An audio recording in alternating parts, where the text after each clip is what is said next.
So there's two things I want to talk about real quick. Things that have come to mind now that in my own personal training, I have something or someone, Bob here, to actually hit versus just going back and forth the floor with my techniques. And the first thing I want to talk about is timing. And timing, as far as throwing blows, punches, kicks, what have you. In my opinion, that's even more important than speed. I often hear people talking about it in movies and on the street about boxers and kickboxers and MMA fighters and stuff like that, about how many punches and kicks they can throw per second and how amazing and stuff that is. And while speed is important to be faster than your opponent, you can throw a blow faster than you can block, stuff like that. Timing, in my opinion, is even more important. Because if you can throw 50 punches per second, right, and you're like, well, if the guy's already in a fighting stance, right, and he can kind of move his hands right about here in this general area, you know, throwing all the blows to his head and stuff like that, faster than you can change angles appropriately, then he'll pretty much block and protect all of his vital points from getting hit. And honestly, you can hit a guy's guard as much as you want, and that's probably not going to be the thing that's going to take the fight out of him. You do it enough, maybe, but if you can get him once in the temple, that's going to be worth the entirety of hitting his guard.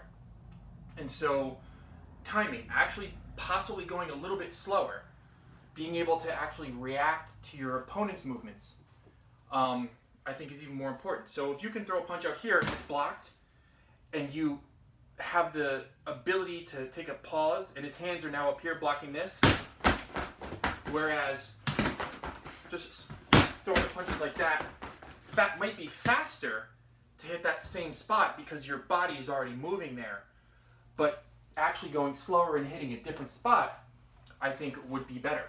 That's seemed to work for me, where I've hit a guy 30 times in the same area really, really fast, and he can absorb the blows because he's able to block or move his body or whatever. The second thing is about speed specifically. And my Shihan, Tom Cuff, basically, he was also the MMA coach when I was on the fight team, would always tell me that speed is actually more important from pulling your hand back after punching.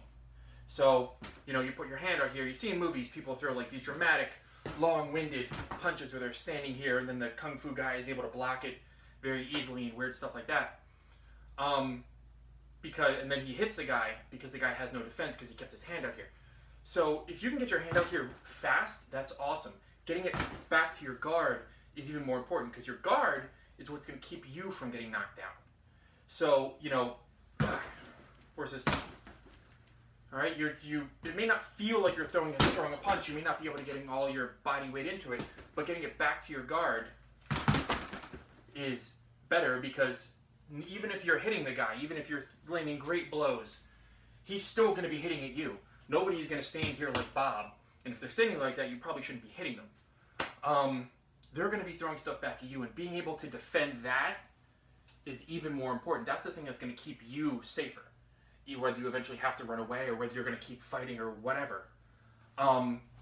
So defense, being able to get back, is the more important part. And that's where speed comes in. Speed to actually being able to get your defense back. So those are two things that I was able to kind of like bring back in my training now. So you can add this to your own training, and hopefully these ideas kind of help a little bit. Thanks.